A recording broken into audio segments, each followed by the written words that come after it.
কি? আপনি আমার মায়ের নাম্বার চেয়েছিলেন না, নেন, যা খুশি বলেন, ভিডিও দেখান, যা ইচ্ছা করেন।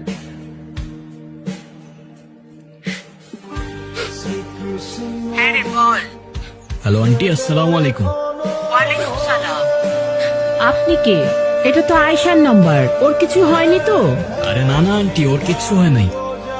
আন্টি, আয়শার ব্যাপারে আপনাকে কিছু কথা বলার জন্য কল দিলাম। হ্যাঁ বলো। আন্টি, আপনার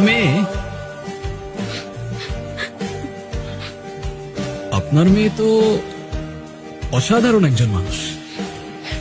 আমি ওর ক্যাম্পাসেরই ফ্রেন্ড। ক্যাম্পাসের সব টিচাররাই ওকে অনেক ভালোবাসে। ক্যাম্পাসে ওর মতো আরেকটা মেয়েও নেই। তাই ভাবলাম, যে মেয়ে এত ভালো, তার মা না যেন কত ভালো মনে মানুষ।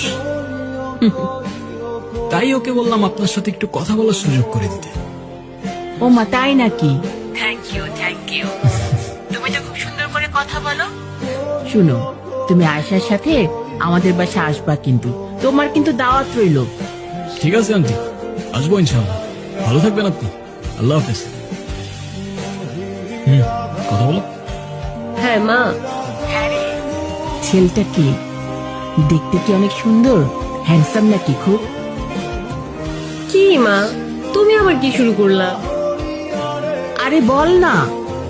দূর মা, আমি এত কিছু বলতে পারবো না। আমার বাসায় আসতে সন্ধ্যা হবে, বাই।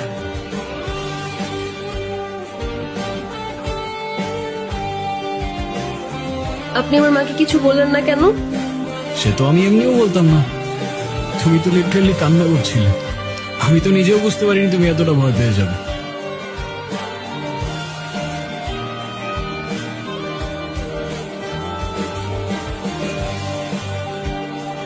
এদিকে তাকাও, এদিকে তাকাও। তুমি তো জানো তুমি ভুল না, রাইট? বলো, রাইট অর রং? রাইট। তো তুমি নিজে যখন জানো তুমি রাইট, তোমায় যে যতই ব্ল্যাকমেইল করুক না কেন, দুনিয়ার কাউকে তোমার ভয় করার প্রয়োজন নেই। কি বুঝছো? জি বুঝছি স্যার। কি বুঝছো?